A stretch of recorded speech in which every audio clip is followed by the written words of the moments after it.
All right, I have a question for everybody out there. How are those brackets looking?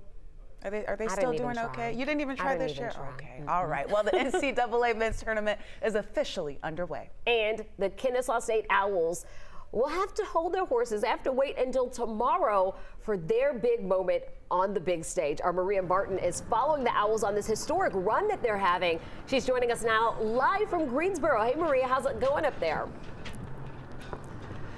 Hey, J-Bell. Well, Kennesaw State's first ever NCAA tournament appearance is the result of one of the best turnarounds that we've seen in college basketball in recent memory. The Atlantic Sun champions, they're going to try to be a Cinderella story and bust some of those brackets. They're going to start with 3 seed Xavier tomorrow here in Greensboro. Now let's take it back to the 2019 season when Amir Abdur-Rahim took over for this program, and they only had 1 win the entire year. 2 of those guys that were on that team in 2019 will play with him tomorrow afternoon. Now, those guys built up around them, they are all comprised of no quit and really just a really hard-nosed mentality. That has shown up a lot in big moments on the road. Hopefully it will again tomorrow. Now, earlier this morning, the team had a shoot around. Coach also popped in on the press conference and wanted to ask a question or two to some of his team.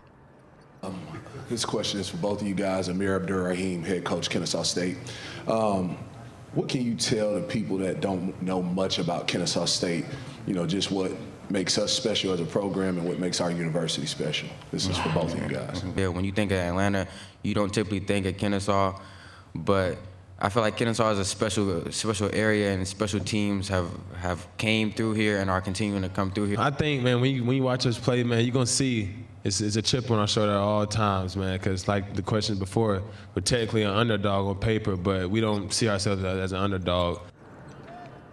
Now, Abdur-Rahim knows a thing or two about the NCAA tournament. He has been an assistant in the big dance before, all the way to the Sweet 16 with Texas A&M, so he knows what it takes to get these kids loosened up a little bit. That was cool to see. Now, one really quick story. On my drive over here to North Carolina, I was passing the signs to Furman University in Greenville, South Carolina. That's only important because Furman is the first team with a really big upset in this tournament. They took down 4-seeded Virginia, so perhaps, ladies, that might be a sign of what's to come for the Owls here tomorrow at 12:40. We would love it if it is, Maria. Thanks so much. Now, the Owls, they are getting some support all the way from the state capitol back here in Georgia. Today, Governor Brian Kemp invited the university's president, SGA president, and of course, Scrappy the Owl to share in their excitement. He says Georgia is proud of this team and can't wait to cheer them on. And if you want to get in on that action, cheer on the Owls yourself, you can do so tomorrow. Kennesaw State is hosting a watch party on campus. It's happening at the Convocation Center starting at noon.